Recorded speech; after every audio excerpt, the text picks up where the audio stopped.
Welcome to the Internet Money Podcast. Today, I have my good friend Anthony. He is the founder of Invictus Capital. And Anthony, if you only had 1 minute to tell the audience how to launch and market a successful business, what would you say to them? Simple. Identify a skill, something that you are very damn good at, and then get pretty good at that skill.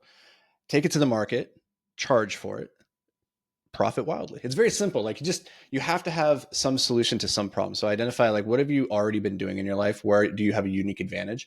Figure out where somebody else has a pain point. And usually that's going to revolve around either helping them get healthier, help them get wealthier, help them build status. If you can do one of those three things, then you can usually charge pretty well for that. So pick a skill, create a product that solves a problem, and then get in front of as many people as possible. Like it's that simple. It's the figuring out what's the product and how are you getting in front of people that trips people up. So we can dive into how to do that, but that's really it in a nutshell.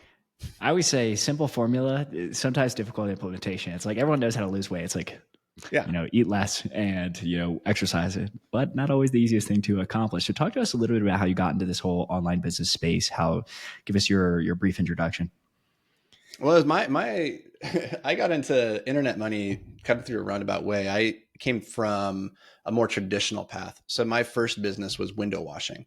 So going and washing high-rise windows. I was a former rock climber in a past life, so I was comfortable in high places, which gave me a unique advantage. So again, like thinking, what is your unique skill set? I wasn't good at washing windows, but I was good in high places.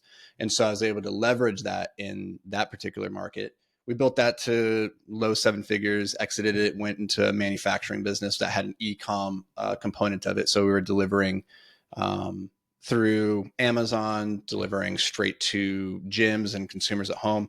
And so that was probably the first like, oh, we're making money online. And that's pretty cool. But for most people listening to this, if you're like a coach, a consultant, you have like an info product or something, my most recent business that we launched is more on the media side. So coaching, consulting, and we launched that about 12 months ago. And in that time, we're doing just under 11 million a year. So that side of things, what I love about that is so much simpler than like washing a window, building the complex systems around like hiring and delivering that product or manufacturing. You can just have an idea that, is inside your head that you can replicate for pretty much no marginal cost, deliver it to people, and tons of margins. So it's like playing business on easy mode. And in a lot of ways, I feel like I started playing on hard mode and then progressively have stepped into easier and easier businesses. Now, you talk about being in the hard mode. Talk to us a little bit about some of the lessons you learned in hard mode, because obviously like people are coming to you for like consulting and help with fixing their business. Yeah, it's all about constraints. Like regardless of what kind of business that you have, whether that's like a digital product or it's a physical service, retail, like it's all about identifying what are the constraints in the business and solving for those in sequence. So it doesn't do you any good. So like fundamentally, pretty much every business has one of four issues, right? You have to get leads, you have to convert those leads, you have to deliver product, and you have to keep the customers. So you have to reduce churn, right? So everything really revolves around those four things. And if you solve those out of order, then you're not going to have any growth. And this is why a lot of businesses struggle to grow. They go through these long periods of time where they're doing lots of work, but nothing's really happening. And it's because they're working on the wrong things. And if you could just figure out what is the right next thing to do, you unlock that next phase of growth. You unlock more resources, which then makes it easier to unlock the next constraint inside the business. But it's funny how often like when your face is pressed up so close to the glass, you can't actually see the picture frame, right? And so like you're looking at it and you're like, oh, I think I have a churn problem. I really need to figure out how to deliver a product. And you look and you're like, no, dude, you actually have a conversion problem. Like you have tons of leads. You're not converting those leads. The product is fine. Your churn number is fine. Like this is the issue. And sometimes you can't read the label from inside the bottle. So I think more so than anything as like a coach, that's the value that you can have from an outside perspective is, okay, what is it that I'm too close to actually see inside of my business? Where are the actual opportunities and what are the obstacles that it's not even worth trying to bash your head against when you could just go around it if you just took five steps to the right?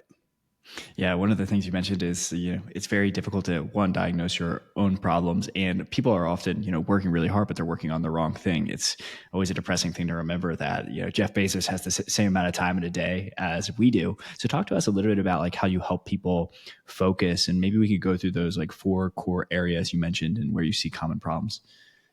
Yeah, so like the framework, it's important to always have like a prioritization framework that you can objectively look through your business and say, where is my time best spent?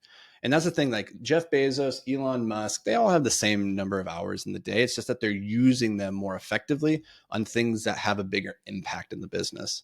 And more often than not, we get sucked into really low value tasks that either could have been outsourced if we had the team, if we had the systems for delegating. Um, but generally, what I'm looking at is when the business isn't growing and you're working around the clock and you're doing everything, it means you're fundamentally working on the wrong things. So that's like that's a red flag right there. If you're grinding and your business is not bigger today than it was 3 months ago, 6 months ago, like you're doing the wrong activities. And so you need to go through, look at your leads, your sales, your product delivery mechanism, and then your retention systems, and go through with a fine tooth comb and say, okay, what's happening here, right? This is the first step, is doing an actual audit of each one of those systems. How many leads are you bringing in? Where are those? It's so surprising. Like, this is such a simple thing. Like, where are your leads coming from? But if you sit down with, I would say 40% of entrepreneurs who are doing like relatively well, maybe low six figures in revenue, if you sat down and asked them, like, what's your lead generation machine? If you had to go generate another 100 leads in the next hour, what would you do? Most would have no real mechanism, no real lever that they could pull. Same with sales. If you said, hey, what's your 2 hour revenue playbook? Like, I give you 2 hours, you got to go drive another $10,000 of sales. What do you do? They don't know.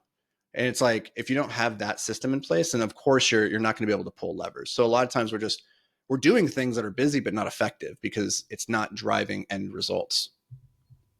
And in terms of, so I think we can go through the stack. So in terms of people not knowing where their leads come from, it's kind of surprising to me. It's like, usually when we talk to someone, it's either like, hey, we're really active on cold email, really active on cold DM, or ads. Truthfully, everyone seems to be running like some sort of meta ads. So talk to us a little bit about, like, when you're talking with these potential coaching clients, like, they're unfamiliar with their leads, or they're just unfamiliar with like where they're coming from specifically. No, this is the classic thing. They know where everything's coming from. They know necessarily what they're doing. I'm running ads. I have a referral program, and I'm doing cold email.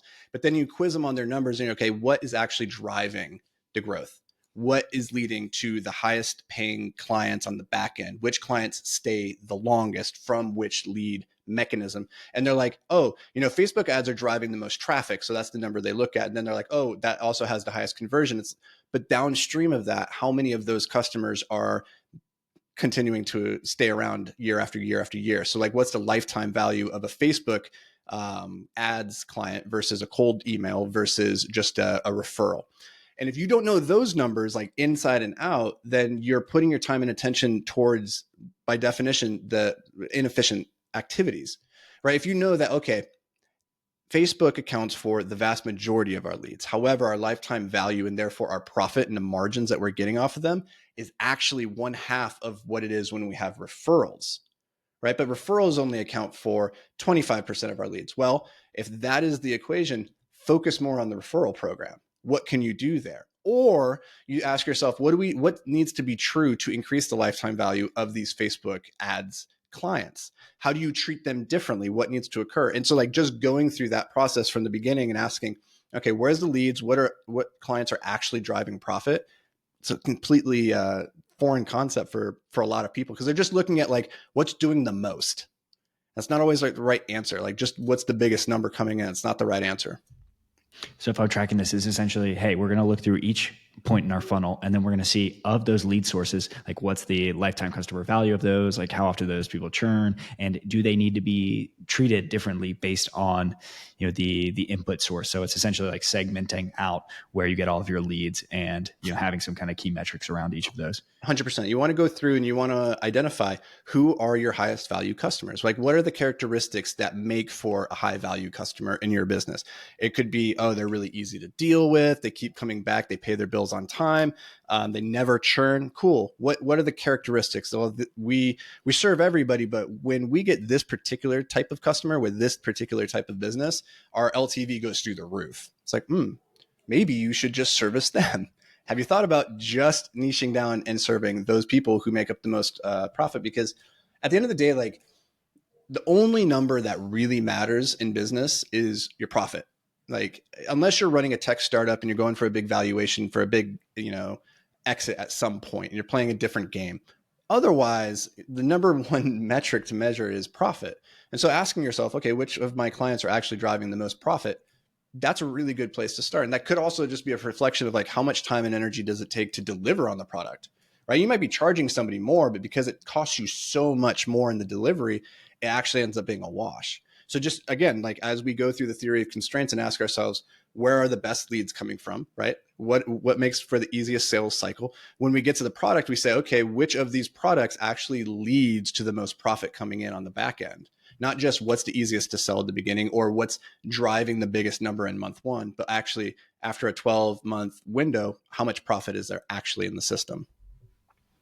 And then I know you are a big fan of hyper focus. Is this something that like is this essentially included in your like hyper focus productivity system where you're looking at their funnel, you're looking at each area Yeah, and you're looking at which of the constraints is really the ultimate constraint that will 100%. You only have 24 hours in the day, right? Your time, everybody's like, "Oh, time is valuable, time is most valuable asset." And I don't buy that, right? It's not like nobody's going to pay you for your time. It's what you do with your time. And what you do with your time is a reflection of where you focus your energy. And so I need to understand, where are you focusing your energies every day? And that starts first by maximizing your energy and understanding what are the levers you can pull there. Biologically speaking, you have sleep, exercise, nutrition, right? That's the starting point. Maximize your energy levels and then look at your calendar throughout the day and say, where are my energies at their highest? Where are they at their lowest? And then coordinate the activities that are the highest value to the business with where your energy levels are aligned with that activity. So in the afternoons, like this is a perfect example. We're doing this in the late afternoon. This is like podcast talking about business, talking about investing. It's very easy. It's a very low effort activity for me because I can just do it subconsciously at this point, right? I've done it so many times. In the mornings, it's much harder for me to sit down and write or create a new system or a new process and actually create something new. So I coordinate activities throughout the day with where my energy levels are. And for most entrepreneurs, what we find is when we do that first focus energy audit, they're wasting time and energy on completely meaningless things. And they're coordinating when they do the meaningful activities with the wrong energy flows. So they're like, I'm doing my administrative meetings first thing in the morning, and you're wasting all that creative energy that you have. So by the time you get to the afternoon, you're like, oh, now I'll squeeze in some creative work. It's like you're completely mentally fried. So just understanding, how do we put those pieces together? Again, it's theory of constraints. How do we optimize the flow so we get the most throughput? Yeah, I definitely want to touch on all those three elements. So you mentioned sleep, exercise, nutrition, and those are the things that are kind of less of the business focus. So talk to us a little bit about like some of the recommendations you make for people in those core areas. Then we'll get into the energy audit and kind of optimizing your calendar. Yeah, I think the number one mental shift to make here is, as an entrepreneur, you need to think of yourself as an athlete. Like, you are in business is the most competitive sport in the world, bar none, right? Now, it might not require you to be physically in the most shape, but if you have two people, one who is in great physical condition, who is abundant with energy, and another who's overweight, who smokes, who's always tired, who is going to put out more and higher quality work? It's kind of a no-brainer, right? Not only that, though, you just have a higher quality of life. So like, who doesn't want that? So when it comes to sleep, really simple rules of rules of engagement here is get 6 to 8 hours of sleep every night. It's less about when you wake up and more about when you go to sleep. So set a timer so you're consistently going to bed every night at the same time. Dim your lights starting around 7 or 8 p.m. If you're going to bed at 10, a couple hours beforehand to start priming your circadian rhythm. Sleep in a dark room, turn down the air conditioning so it's nice and chilly. Make sure it's pitch black, have on some white noise, go to sleep. Super important. Treat it like the most important activity of your day, because it is. Like, your sleep dictates the quality of the next day. It's super important. So don't just treat it as a byproduct. Two is exercise. You're going to want to, like, I'm not going to get into the nuances of like exercise physiology or anything like that, but just generally, as a good rule of thumb, get at least 6,000 steps every single day. There's a lot of research that shows people who get fewer than 5,700 steps every day have higher prevalence of overwhelm, anxiety, and depression. So just by getting 6,000 steps outside in the sun, you're already putting yourself ahead of the curve. Now, I also recommend like getting into the gym, doing some cardio, doing zone 2 work, doing some VO2 max work where you're in zone 5 at least once a week, and then doing some heavy lifting. But like for most people, if you're just starting off, go get your steps in. Start there and then get 30 minutes of sweaty work in every day. So you're getting out of breath. On the nutrition side, like again, this is everybody's a little bit different, but you want to figure out for yourself what foods work best for you and which ones don't. For me, I have ADHD, and I hate to say this because I used to hate on people that would say that they were gluten intolerant. But I found out like 3 years ago when we did a removal diet, we took out all the different foods, and then we started layering them back in. I found that I feel the worst when I have gluten in my system, or like when I've eaten like really heavily glutenized foods. So just removing that, and like overnight, I'm like, oh, I feel infinitely better, right? So for you, you just got to figure out what is that? Like, what is that diet that works for you that puts you into the best place mentally and physically? Yeah, what I'm hearing is it seems like one is you just have to become more conscious of what you're doing. Do you recommend maybe any kind of like sleep tracker or kind of thing that you can Yeah, triangulate on? yeah, totally. That which gets that's what that which gets measured gets managed, right? Like the easiest way that scientists have found to improve at any activity is just to increase the rate of measurement. So if you want to lose weight, weigh yourself more frequently. If you want to sleep better, measure that. So I've used the Aura Ring, I've used the Whoop Band, I have an 8 Sleep mattress. They all track different data points. It's all pretty consistent, and honestly, it doesn't really matter what the absolute number is. What you really care about are trend lines. So like whether or not your scale is accurate, your body fat measurement's accurate, doesn't really matter. It just matters how it changes for you over time. So with sleep, I found that by tracking it, for some people, it makes them stressed and makes them sleep worse because they become so fixated and they think about it too much. I don't think you need to be measuring all the time. I think you should go through periods where like, okay, for this month, I'm going to measure. I'm going to get a baseline, and then I'm going to sleep. I'm going to do what I do. And then I'll come back and I'll measure it again in a couple months and just do it that way rather than always be measuring. Yeah, I gotta say, guys, I highly recommend the Whoop or getting some kind of Oura ring. I found out that earlier this year I was sleeping 5.5 hours. I'm like, why am I tired all the time? This It's is wild. crazy. This is so crazy. Yeah. Dude, So my Whoop band is what like led us to suspect that I have sleep apnea. And then I went and got diagnosed. I was like, oh shoot, I have sleep apnea. Like who knew?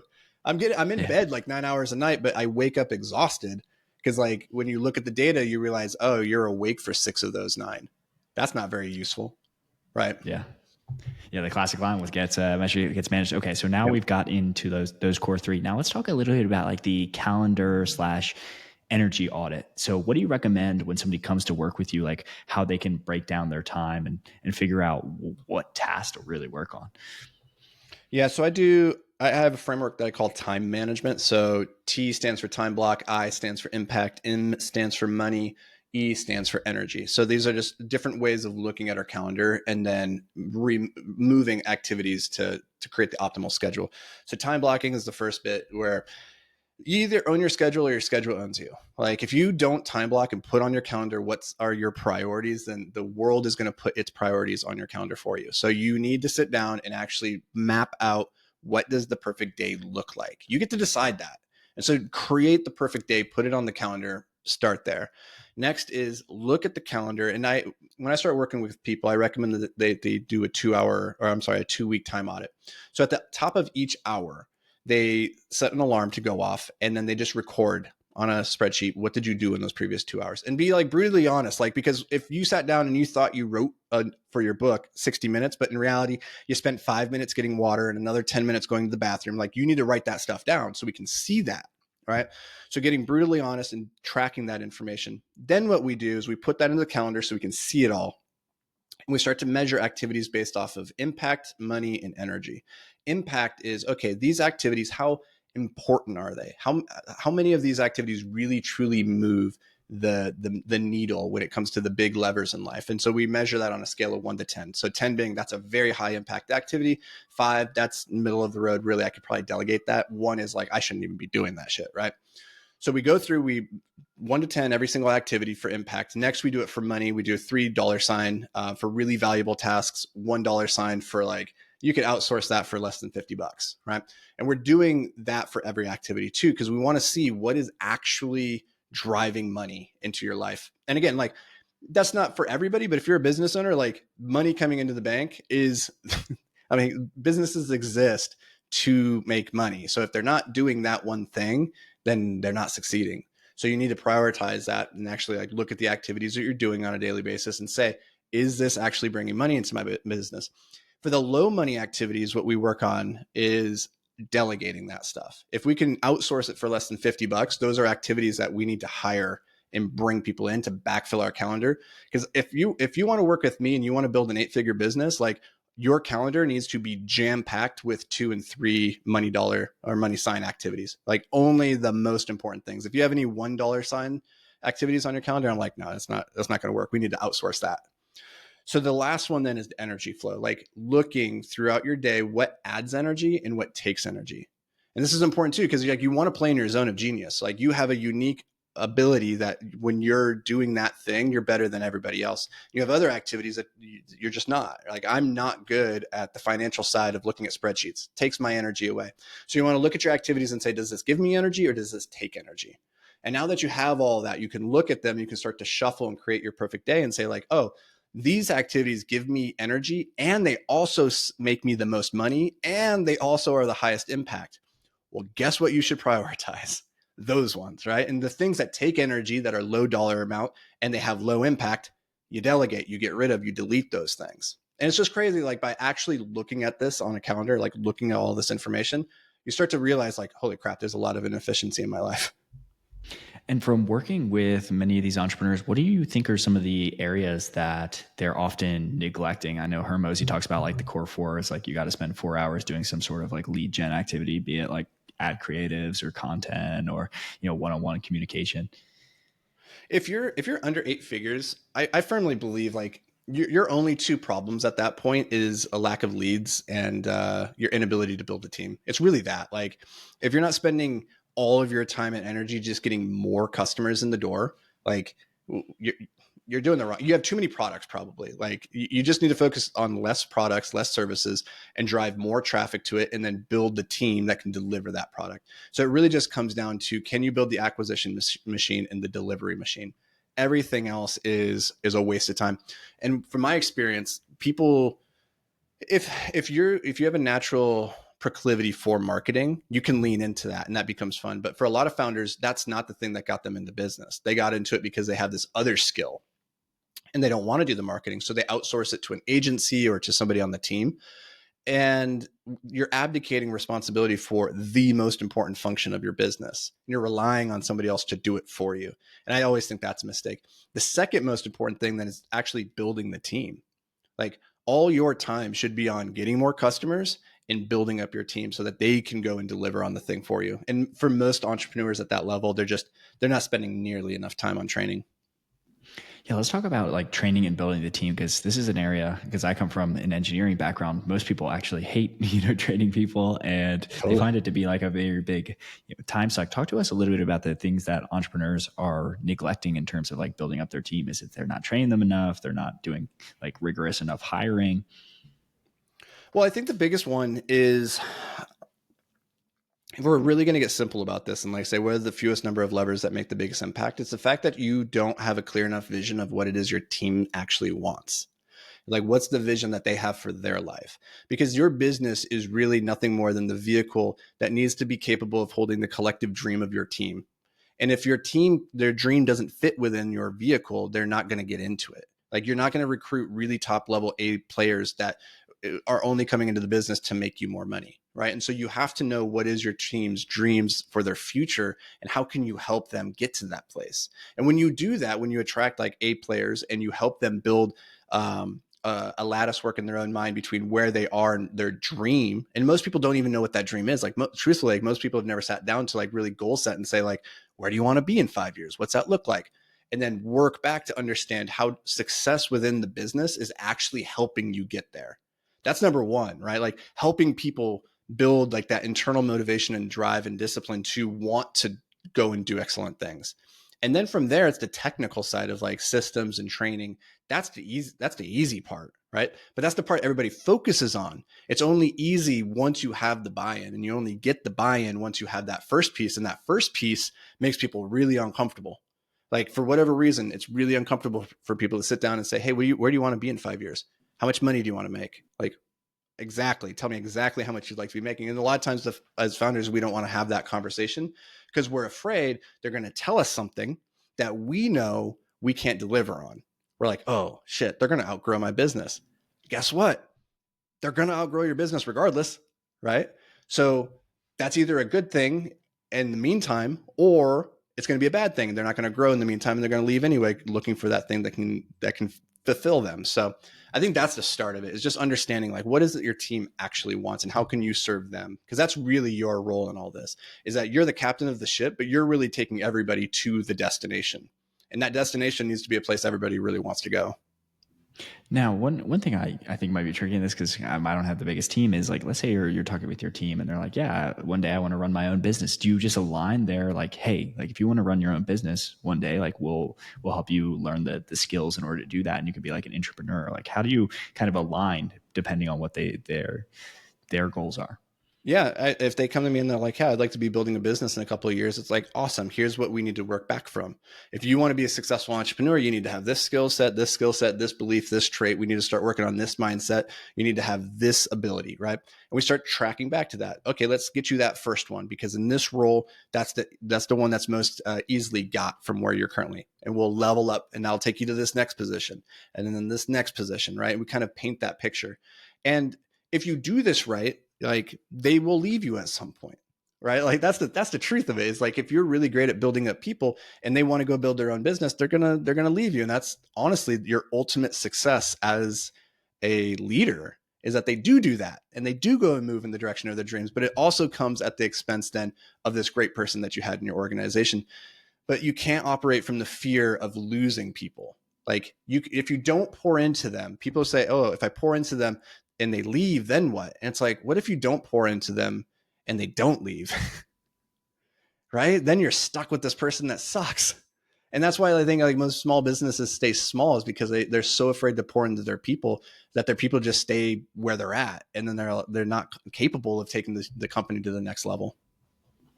All right. So in order to take the company to the next level, it seems like starting from the entrepreneur itself, we need to do that kind of energy audit. We need to get the sleep, exercise, nutrition right.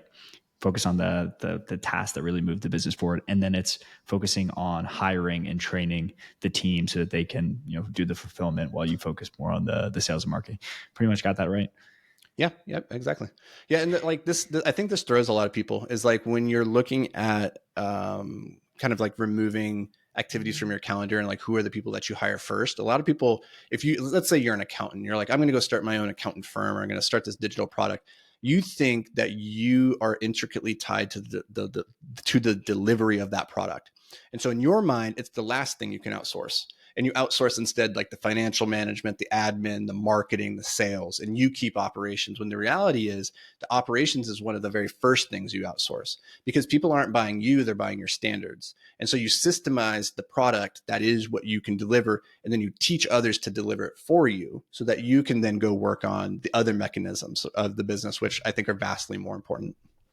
Yeah, absolutely. And I'm definitely curious to hear more about Invictus Capital. Tell us a little bit about what you guys are doing and like what's the mission of the company. Because I know, like, look through your website, you're into real estate, you make content, you do a bunch of different things. So talk to us a little bit about like what your current offer and like company is.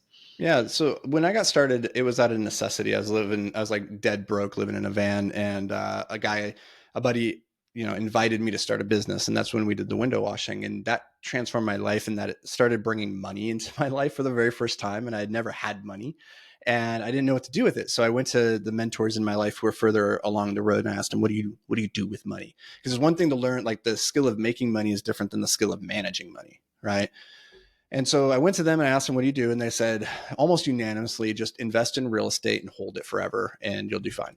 So I started doing that. I started buying real estate in like 2013, 2014. And I was just doing that with my own money. And I was having more and more cash flow coming in, more and more success with the businesses. And the assets that we were acquiring were larger and larger and larger. So in 2019 was this interesting inflection point, because we started doing these deals that were large enough that it started to make sense to also bring in additional partners into these things. And so we started bringing friends and family and like making these investment opportunities open to the public. And so we started doing that, and it just started snowballing, getting really crazy. Next thing I know, this thing that had started off just as an investment vehicle became a full-fledged business, a full-fledged private equity fund.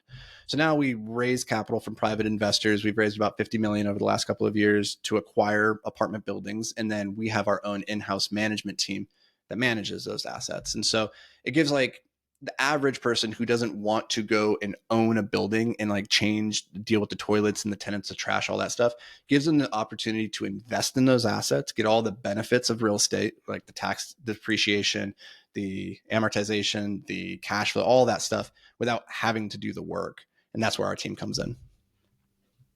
Yeah, it's funny that kind of led into my question. You kind of already answered it, but there's a split in the make money online community where some people are like, you got to buy real estate. Other people are like, why would I buy real estate when I can, get 4x ROAS on my ads and just like continue to pump money into my own personal business? So where do you kind of to fall on the spectrum of that? Obviously, you're particularly bullish on real estate, but do you think like, hey, if you invest in these funds, you get all of the benefits with a lot less of the drawbacks of tenants calling you in the middle of the night?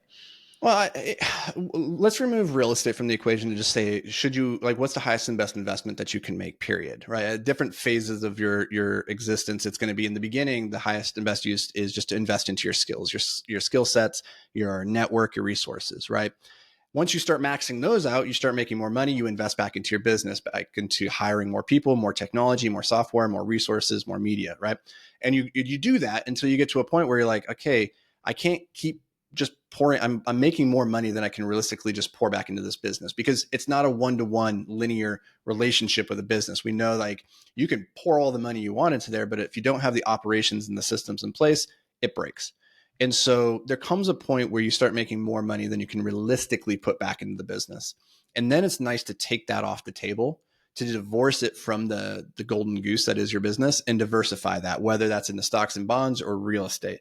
I think this is really important, because mentally, the decisions that you make when even if this business now goes to zero, I'm going to be okay, it fundamentally changes. You're no longer operating from scarcity. And so is it the highest and best use of that dollar? Maybe not. Maybe you could invest it into your business and get more return, but the psychological benefit you get from having the safety net is massive. So I do recommend, once you start crossing like that million, 2 million, 3 million range, that you start investing elsewhere to diversify away from your golden goose. Because I know a lot of people who, they'll have successful businesses, but it's the only source of income that they have. So they can either just let it sit there and keep cash flowing, or they can sell it, but like they never feel this complete security that comes from knowing, like, even if that thing goes to zero for some reason, like let's say COVID happens again, right? And that business shuts down, like, I'll be okay. And that's what you get when you invest. So it's a psychological difference. The goal of investing is not to maximize your returns. It's to take your nest egg, to secure it, and make sure that it's working as in a risk adjusted way for you, that gives you peace of mind at the end of the day. Yeah, absolutely. And it's kind of funny, on a certain end of our spectrum, there's people that are like, never take money out of the business, because like then you're going to get taxed on it. There's this, that, and the other thing. It's like, well, you gotta take some money out sometime eventually. Yeah. That's the thing at the end of the day, is like, it's so easy to start living in fear of the thing that you built the business for was to make you money and to give you financial independence. And for a lot of people, that's the reason, at least. But if you can't touch the money, then is it really doing anything for you? And so you also have to just look at like, what's the utility of this, and at what level is it enough, right? Like, could you grow from 5 million to 50 million? Sure. Do you want to? Like, everybody will, like, there's a culture that says if you're not trying to go to 50 or 100 or billion, like, you're not doing it right, that you always need to scale. But like, there's nothing wrong if you have a highly functioning, profitable business at 5 million a year and it's giving you the life that you want. Take it. Take that money, start extracting it, pour it elsewhere, and like build your empire that way. Like, you don't have to play the game where you're going to 500 million. Yeah, absolutely. And now I want to do some rapid fire questions, because I know you only have 5 minutes left. But let's talk a little bit about, what is a bad recommendation you hear in your area of expertise? I think the really bad recommendation is just what we've talked about here, is like, you need to keep growing and scaling, and like thinking about like pouring back into the business. The truth is that like, each level of the game, you need to acquire new skill sets and resources, right? So build $1 million business, you have to have different skills than a 5 million and a 10 million. And it's okay if you get to that $10 million business and you have those skills and you're like, I don't want to go and acquire the skills necessary to get to 50 or to 100. It's a completely different skill set. And it's okay if you don't want to do that. And so growth for the sake of growth is cancer, right? Like just explosive, uncontrolled, unmitigated growth is cancer. So grow towards purpose. That's the goal. And if you don't have a purpose for more growth, then you don't feel compelled to do it and you're happy with where you're at, like that's okay too. So just like understand that enough is not a number in the bank, it's a mindset. Absolutely. And what's a book that's been very like inspirational or that you highly recommend to the audience? And we always like to ban Hermosi because that's our most common answer, but I think you'd have something different. Anyway. Yeah, I actually got this book just now. I read this a number of years ago. It's called The Mind of Napoleon. It just came in the mail again. I had it many years ago. I got rid of it. And then I was like, I missed that book because I had taken these notes. There are some like really fantastic snippets and ideas. Not just this book, The Mind of Napoleon, but like the idea of reading biographies from the history's greatest people. There's so much to learn from the Churchills, from the Lyndon Johnsons, from the Roosevelts. You can learn so much more from reading about great people's lives and what they went through and what they overcame than you can from a business book. So at a certain level, like once you've read enough business books, like you're not going to get anything new and intriguing out of there. Go read about the great people of the past. Absolutely. I agree with that completely. Talk to us a little bit about like, what's the best purchase you've made for under like $500? Under 500? I have to look around here. Two things. Noise canceling earphones. Oh, love noise canceling headphones. Yeah, dude, I am a hot mess. So I always have like a couple pairs nearby. These are like $300.